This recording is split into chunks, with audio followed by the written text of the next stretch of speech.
Alright guys, so today I will be reacting to Naveen the Machine's blog on the all-new 2024 Lexus TX. So if you don't know who Naveen the Machine is, he is a guy who goes into the comment section of pretty much every Toyota or Lexus review on YouTube and just leaves a hate comment disrespecting the car.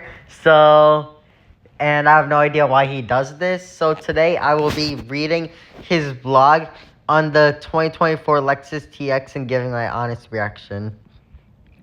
So as you can see, he has some pictures here. And I will admit, if he designed this himself, he is pretty good at web design. I'll give him that. So first, introduction. Today, we're going to look at the 2024 Lexus TX. This particular one we're covering is the 500H. The TX is Lexus's long overdue answer to the luxury three-row crossover segment. Vehicles like the Acura MDX, Lincoln Aviator, Volvo XC90, and so on. I'm not even going to read the rest of them. All offer standard third rows. Okay, that is true. Some of the mid-size luxury two-row competition, like the Mercedes GLE, BMW X5, and Genesis GV80, all offer optional third rows. Now, I want to correct him right here, because while the Mercedes GLE and the Genesis GV80 offer optional third rows, the BMW X5 does not. Alright, so the previous generation RX offered an optional third row, debuted the RXL, but come on, that third row is unusable. Okay, based off what other car reviews have said, he is absolutely right about this. I'll give him that. And then he talks about how it's more unusable than the Kia Sorento, Mercedes GLB or GLE, BMW X5 or Genesis GV80 third row, and so on. Which, come on, Naveen. We both know the BMW X5 is exclusively a two-row. And he's at least said, but the TX is finally the long-awaited answer to a proper three-row luxury crossover. Unfortunately, this three-row, and I like how he puts the quotes for luxury crossover, is a perfect case of too little too late. This cracks me up. Because I had predicted all over the internet that this SUV would be a huge disappointment. And sure enough, that's already what we got. And then so on. And he just says, if I were you, I'd simply cross the TX off your list and just go shop from the far superior competition. Now, honestly, I don't agree with that. I've personally looked into the Lexus TX, and I actually know someone who owns a Lexus TX, and honestly, it's a pretty incredible SUV. So don't believe Naveen the Machine if he says it's a bad SUV, because honestly, they're great, especially if you're going to use the third row often. So platform architecture. The TX is based off the TNGA-K platform, and he talks about how it shares a platform with the Toyota Grand Highlander, which, as he mentions, is the cheaper cousin of the Lexus TX. And then he talks about how some of the Camrys and RAV4s use this platform and how he thinks it's a problem, which, honestly, since something like a Lexus TX isn't meant to be a bit sporty, I don't really think it's an issue. However, in his quote-unquote opinion, he thinks other brands do a better job of differentiating their cars with the more quote-unquote plebeian conservative offerings or whatever you call it. But pretty much what Naveen the Machine thinks is that other luxury brands differentiate the luxury cars from their mainstream counterparts, but in his opinion, Toyota and Lexus failed to do so, which honestly, I disagree with him. Even though the Toyota Grand Highlander, which is the mainstream counterpart to the Lexus TX, is a fantastic vehicle, and I would highly recommend that and the Lexus TX. The biggest difference between the Grand Highlander and the TX is The Grand Highlander isn't luxury. I would consider it premium, however, but the TX is a luxury vehicle. And he just says one of the reasons to get a luxury car over a mainstream car in the first place is having the next level looks, design, and present. Unfortunately, though, that's not the case here. Which, again, I do not agree with him. I think the TX is a pretty good looking car. However, he admits the spindle shape is attractive, so that's fair. And he says it's toned down compared to the other Lexus models. Okay, I'll agree with that. However, overall, I think it's a pretty good looking car. Even though he thinks it's not as good looking as the rest of the competition. Of course, that's subjective. But he does say, but the point I'm trying to make here is those alternatives simply offer more refined, more polished looks to their exteriors than the TX. The only vehicle that looks uglier than the TX is the Toyota BZ4X. Which, okay, I don't agree with him. I think the TX is a pretty good looking vehicle. I don't really think the Toyota BZ4X is good looking, to be fair, but I don't think it's ugly. Even though he claims a brainless dolphin can make a better looking car than a BZ4X. So, he gives the TX the thumbs down for exterior score. But you know what? Even though I think the TX looks good, I will respect his opinion over here, as exterior just comes down to personal preference. So I will read this and see what I think about this next part. Powertrains. Perhaps things will get better with the powertrains. Let's find out. When the hood is opened, you'll see the TX has hood structure. This isn't unique. Some non-luxury SUVs like the Telluride and Palisade also offer it. Which, okay, that's true. Most new cars have hood struts. Like, it's almost disappointing to not have them. And then he talks about the TX has 3 different powertrains. And then some competitors like the QX60 and Aviator have 1. And then MDX CX90, XC6, and GV80 have 2. While the Germans have 4, even 6 and stuff. Which, obviously, powertrain offerings and stuff, that's Germany's specialty. So, obviously, performance-wise, the Germans are going to be better than the rest of the class. But he feels like the TX powertrains are lackluster. And we'll go over these. So, the TX 350 uses a turbocharged 2.4 liter 4-cylinder with 275 horsepower and 317 pound-feet of torque. Which, admittedly, this is a base engine offering.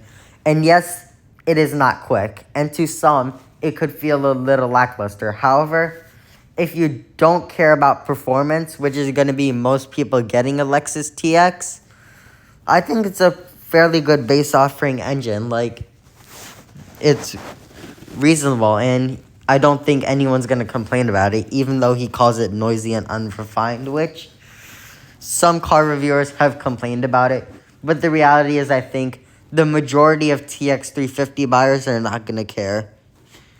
And if they do care, there's the TX 500H, which is a hybrid TX, 366 horsepower, 400 pound-feet of torque. Again, uses a 2.4 liter 4-cylinder engine, which he says it's significantly slower than the MDX Type S and the GV80 3.5T, which isn't really true because those cars do 0 to 60 in like the mid to high 5s. The TX 500H does it in the low 6s, which for what the Lexus TX is perfectly good. And I agree with him. The performance of the TX 500H isn't impressive. However, for most people, I think the TX 500H is the bread and butter powertrain. So I'm really not going to agree with him here. And he says that the Volvo XC90 plug-in hybrid is a better value, and while the XC90 is going to be a lot quicker than the Lexus, one thing I will say is that it won't have nearly as much space as the Lexus. Also, as someone who's been in a Volvo XC90 before, I personally found the seats uncomfortable. TX 550H Plus plug-in hybrid, and this one is 404 horsepower, and he finds it interesting that the plug-in hybrid uses a 3.5 liter naturally aspirated V6, which I agree with. That is interesting how only the plug-in hybrid uses it. And he does say it makes the TX somewhat worthwhile of an upgrade over the Grand Highlander. Really depends on the person. However, I have no idea why, but considering the TX is a behemoth of a vehicle with tons of space, he thinks 0 to 60 in 6 seconds is lackluster, whereas me personally, in a large vehicle like that, I'm perfectly happy with 0 to 60 in 6 seconds. Obviously, the TX 350 to some might feel a little lackluster, and understandably so, is that the 0 to 60 in 8 seconds. However, it's a large car, so I think it's fine. So, honestly, we can all agree the TX is not a performance vehicle, and even later on, as we read more, Naveen mentions the TX obviously doesn't handle as good. So it's definitely established the Lexus TX does not have performance going for it. But honestly, it's not made for that. It's supposed to be a family vehicle with tons of space. And I think the Lexus TX does a great job with that. And then he tries to compare the TX with the BMW X5 and BMW X7, which I don't really agree with. Cause I feel like those cars, the BMW SUVs, are just for a totally different client base compared to a TX. So I feel like the BMW X5 is for those who just want a good mid-size two-row luxury SUV that is sporty and luxurious. So maybe something like a Audi Q8 or Porsche Cayenne competitor. Whereas the X7 is for those who want a more luxurious experience with great comfort and everything and features.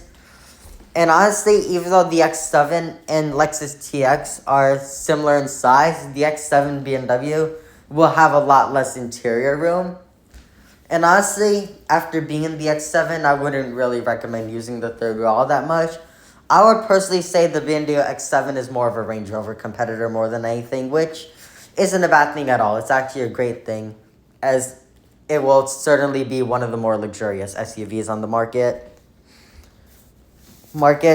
And obviously, Naveen Machine gives the TX a thumbs down on the powertrain score, which honestly, the TX is not a performance car, so I'm going to have to highly disagree with him here.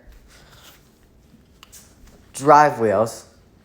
So, he talks about how the TX 350 has optional all-wheel drive for $1,600, but it comes standard with front-wheel drive. Which, first off, that's fine with me, but if I was obviously in a position to make this type of decision, I would just make all-wheel drive standard for every Lexus TX.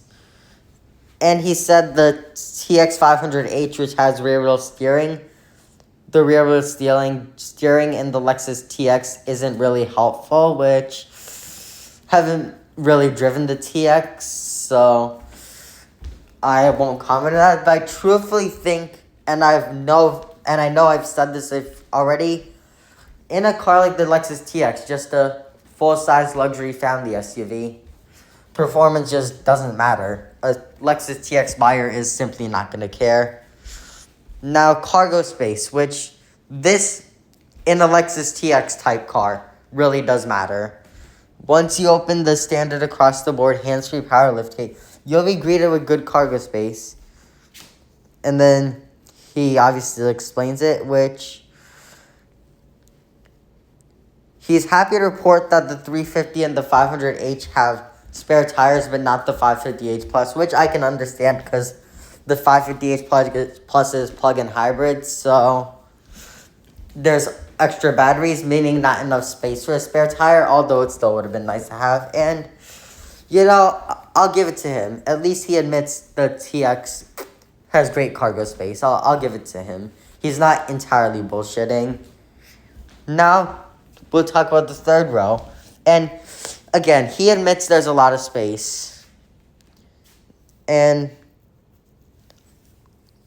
he said that space-wise, it feels identical to the Pilot, Telluride, Palisade, Grand Highlander, which, if you know anything about those cars, those are also large, spacious vehicles. So it makes sense that the TX would be on par space-wise with the Pilot, Telluride, Palisade, or Grand Highlander. And then he says he feels like the third row feels apart, that there's only 2 seats and not 3, which, you know what? I won't blame him, actually. I think I'll agree. Because for the size of the Lexus TX, I think it would have certainly been nice to have 3 back seats instead of 2. But obviously with the TX being a luxury vehicle, obviously having 2 seats for larger people instead of 3 might be a little more comfortable. So I could see why Lexus did that. In my opinion, what Lexus should have done instead is made it an option whether the person ordering the car wants 2 seats in the back or 3. That's why I think they should have done it personally. And he does say, to be fair, the TX doesn't offer heated or ventilated third row seats, which honestly, it's a third row, so I don't think it's a big deal. However, I'll agree with him. If the TX had seat heating and cooling in the third row, it would have certainly been a welcome addition. But at least you get power reclining third row seats, so that's a nice addition. But even as Naveen said, the Hyundai Palisade calligraphy gets that. So he gives a thumbs down for the third row. I would have given a thumbs up personally. I think for a car like the Lexus TX, it's perfectly adequate. Obviously, seat heating and cooling in the third row would have been nice, but not really necessary. It's still a nice place to be. So they'll talk about the second row, which he said the TX seats either 6 or 7, which he thinks is a problem as the Grand Highlander seats up to 8. Because the Grand Highlander has 3 seats in the third row, whereas the TX only has 2. So as we went over earlier, I could kind of see his point there, but overall I think it's fine. The TX is obviously going to be more luxurious. So this 350 offers second row bench seats, while all the other ones come with captain chairs, which I do wish there was a way to get a hybrid TX, not even the plug-in hybrid, but the 500H with the bench seat in the middle. And then he at least admits the TX is spacious, but not worlds better than some of the other offerings, which is probably true. And then he talks about features and missing features, which he says that at least there's 3-zone climate control, heated second row seats, just the stuff you would expect from a luxury SUV, I guess. However, he does complain that the second row seats are not power operated, which, again, power operated seats would have been nice in the second row. However, I don't entirely expect them. And then he feels like the TX and the Grand Highlander just feel exactly the same from the interior, which, okay, I'll admit, there might be some part sharing, but overall the TX is still a nicer vehicle. And he gives the second row a thumbs down. I would have given it a thumbs up personally again. And then he just, you could read this for yourself. As you can see, the website is naveenthemachine.weebly.com. However, I find it entirely funny how he makes 3 paragraphs trying to make the TX seem like it's not luxury, which I'll admit, I would have liked to see a couple of things in the TX interior which aren't present in the TX interior, which are, I would like to see more wood trim. Would have also liked to see better ambient lighting. And I would like to see more interior metals. So, which obviously something like an Acura MDX is going to have all that. So, I do think the Lexus TX lacks slightly in that department. Although, and I will show interior pictures, I still think it's a luxurious interior, and it's certainly nicer than the mainstream counterpart of the Lexus TX, which is the Toyota Grand Highlander. And even though he feels like the TX interior just feels cheap, I just don't agree with him. I think it feels luxurious. Features, are there even any? I think, honestly, I'm not even going to read this for the most part, because I feel like after a certain point, he's just really nitpicking, which, again, I can see why he would nitpick certain things, like maybe not having power-operated second-row seats or not having better wood trim and metal trim in the interior. Like, I could see why he would nitpick some of that. And I do think Lexus could have done a better job making the TX feel more upscale. Like, I will agree with that. Although, as is, I still think it's a luxurious vehicle. And there's no denying the TX isn't luxury. So, after a certain point, I just feel like he's just talking crap. And he does say that the TX is missing features like 4-zone climate control, power second row seat, hands-free driving, heated third row seats and stuff. Like, and I'll agree with him. The TX does missing features. Like, okay, I don't think the TX needs air suspension, because air suspension, most of the time, it's really just another thing to brake. And while in some cars it can be great, I don't think something like a Lexus TX needs air suspension. Passenger seat massage memory, I think Lexus had no reason not to include it. So I feel like they should have included passenger seat memory. Massaging seats, again, I think Lexus should have made this an option. I'm personally not a fan of most in-car massaging seat systems. I just feel like it's ineffective and useless. However, I think they still should have made it an option for the people who care about the feature. 4-zone climate control, again, something that might have been nice, although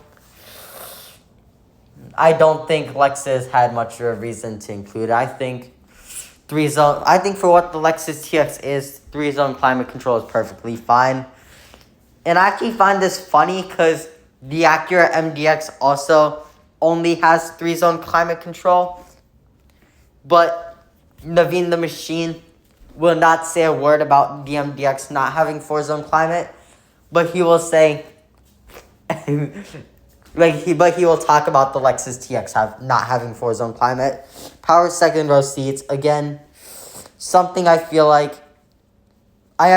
with the TX with the bench seats, it's kind of unnecessary to include power second row seats.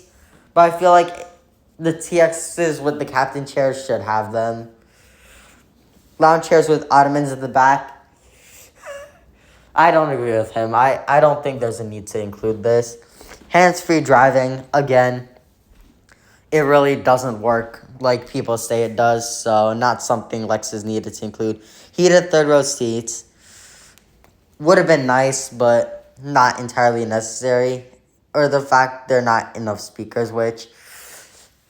Okay, that's bullshit because Lexus has been known for pretty good sound systems, and the TX with the optional Mark and Levinson sound is no exception.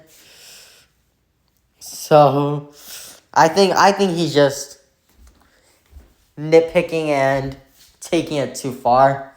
And while he has some valid points, most of the points he's making just make not much sense. Interior score, he gives it a thumbs down, which is expected from him.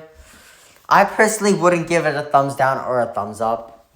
As I've mentioned, I still think the TX feels luxurious, although Lexus definitely could have done a better job. Technology. He said the technology isn't great, which he lures about and stuff, and I still don't get why he's criticizing subscription services and stuff, because honestly, that's not just Lexus. Most car companies have their fair share of subscription services and stuff. Overall, what really matters is if the screen has high resolution and it's quick to respond, which I can't attest to this for myself as I haven't been in one of these, but from what I've heard, this screen is high resolution and it is quick to respond. So from a technology standpoint, I truthfully think there's no reason to complain. And then I also think his lecture on the Lexus TX shifters makes no sense, because while maybe for the first 5 or 10 minutes of driving it might feel a little funky, it's just something that you just get used to. So I think there's no reason to complain about a shifter. Same deal with the steering wheel. I don't think there's a reason to complain about that. And he says the instrument clutch are not good, which, okay, while it might not have much customization abilities compared to brands like Audi, BMW, Genesis, and so on, it's still overall a high-resolution digital gauge cluster that still looks and feels modern. So again, I don't see a reason to complain. And then, obviously, the TX uses electronic door handles, which, I mean, they're alright. It's not something to complain about, in my opinion. But at the same time, I would be just fine with mechanical door handles. Really, it doesn't matter to me. So, he gives the technology score a thumbs down. I think, well, obviously, Lexus could have done things like made the digital gauge cluster more customizable and added a couple of extra features. Overall, I think from a technology standpoint, the TX is satisfactory and there's nothing to complain about. Now, driving experience, which this is the cherry on top for me, and I'm sorry this video is getting long. I just want to give my full thoughts on this, because honestly, this guy, and if you see his comments on YouTube, you'll know this, he's just full of it. Like, you can tell he really has something against Lexus, and for no reason. So, that's why I find what he says about the driving experience of the TX very interesting. So, this time I'll actually read certain parts of this. So, what he says is, I got a chance to drive a TX a while back, so I can comment on it. Unfortunately, the driving experience doesn't improve over a Highlander. And then, first off, it drives like a cheaper car, which is unacceptable. First off, the 2.4 turbo in general is rather laggy, especially in the 350, which I can't attest to this, but this is probably not true considering that no other person has complained about this. And as far as the TX driving like a Highlander, I'm pretty sure that's a lie, because even if the TX and the Highlander had the same exact suspension, the TX would still have better ride quality than the Highlander, simply due to having a longer wheelbase. That's just how cars work. But the reality is, from what I've heard from other people and car reviewers, the Lexus TX does not drive like a Highlander. It obviously while the normal Toyota Highlander and the Toyota Grand Highlander are still comfortable cars with smooth riding quality, something like a Lexus TX is definitely going to ride better than a Toyota Highlander or a Toyota Grand Highlander. That's just how it works. And obviously the Lexus is going to have a quieter cabin. And I find it funny that the he cares so much about driving dynamics in something like a Lexus TX, because as I explained, it's a big car designed for families.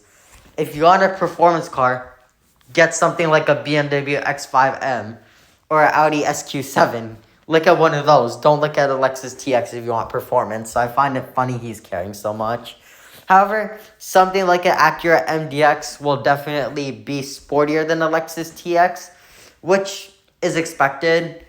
But at the same time, the Acura will obviously lack the space of the Lexus. But for me personally, I think if, as much as I really like both the Acura MDX and the Lexus TX, if space isn't a concern, I would still pick the Acura MDX over the Lexus TX.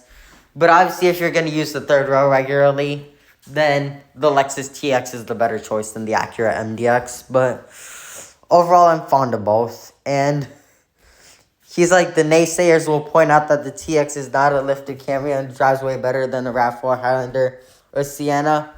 Well, here's where Naveen is wrong. This TX is going to have better ride quality and a quieter cabin than a Toyota. That's just what it's like, whether he likes it or not. And there's nothing he can do or say about it. And then he claims the MDX is able to differentiate from a Pilot by offering a different suspension, which obviously has better ride quality. Which I find it funny he says this because he embraces the fact that MDX rides better than a Pilot, and obviously it does. But he's going to deny the fact a TX rides better than a Grand Highlander. And then he says similar stuff with the Lincoln Aviator and Ford Explorer. So I really find it funny he's acting like this.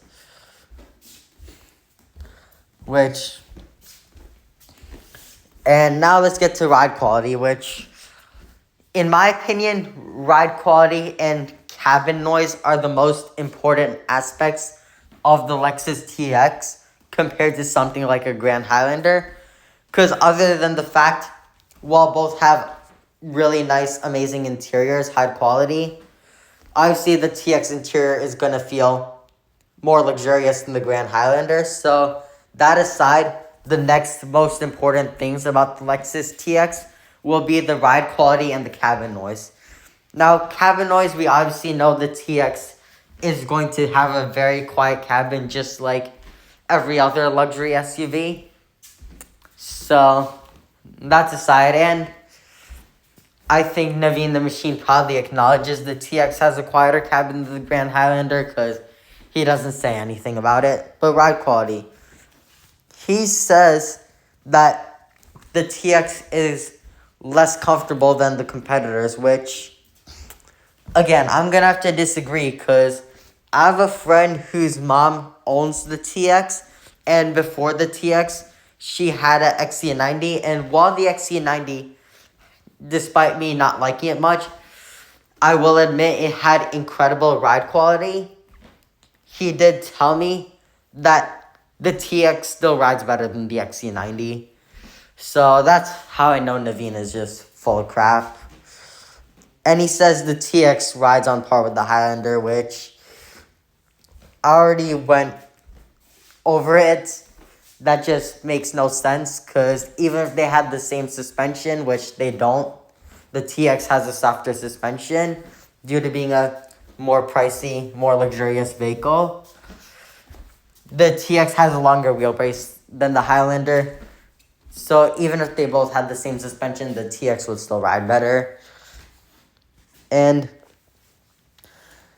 at least he admitted the TX has very comfortable seats.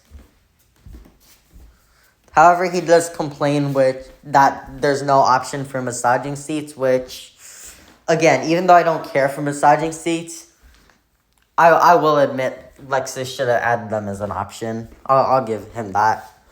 And then He talks about how he feels the rest of the segment drives better than the TX. And while handling wise, most of them are obviously going to handle better than the TX. As I explained, even though those other cars in the class are still incredibly smooth from a ride quality standpoint, the TX does seem to be one of the more comfortable ones in the segment from a ride quality standpoint. Like, it does seem to ride better than the MDX, the Q7, the XC90, the X5, and so on. Which makes sense as those vehicles are smaller than the TX and obviously are sportier than the TX. So even though those vehicles have incredibly smooth ride quality, the TX is still going to be smoother from what I hear.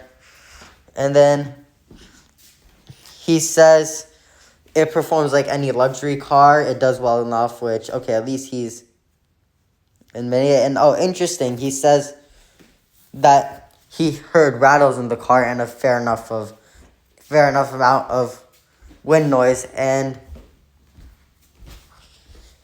he actually thinks the TX is on par with his Camry from a cabin noise standpoint, which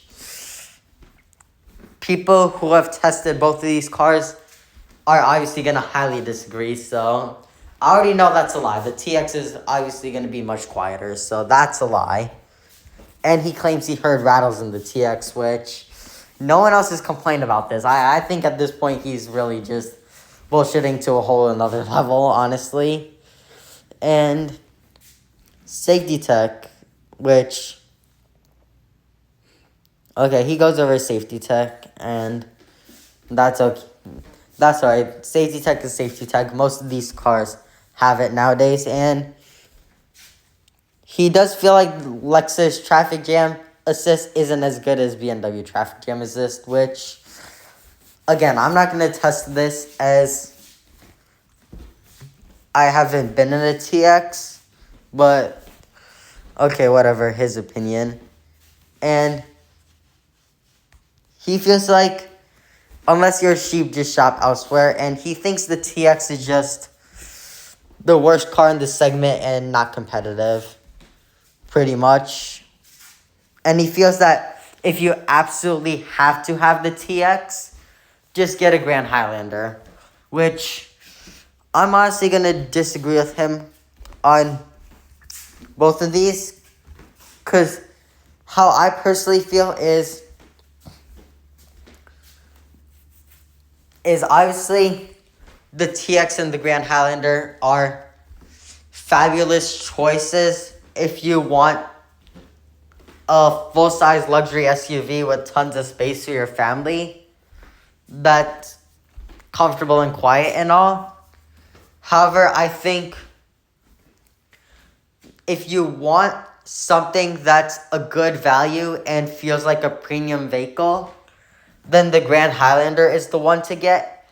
However, if you're looking for that true luxury car experience, which the Grand Highlander can't quite replicate, I think the Lexus TX is the way to go. But as far as Naveen the Machine and his blog goes, I really do think the main takeaway here is that Naveen the Machine really does have something against Lexus and the TX, and who knows what it is, but I really do think he has something personal against the brand for some reason, for whatever reason. And I actually find it funny that he would even go and make a whole blog, just pretty much, which half of this blog is full of lies, honestly. Like, it's just stuff that literally isn't true. So, Naveen, buddy, I'm gonna be honest with you. Get a life, honestly. Like, we all know most of what you say about modern Lexus products is a lie. So honestly, you're allowed to not like the car. That's fine. But honestly, just stop yapping and getting a life. And get a life.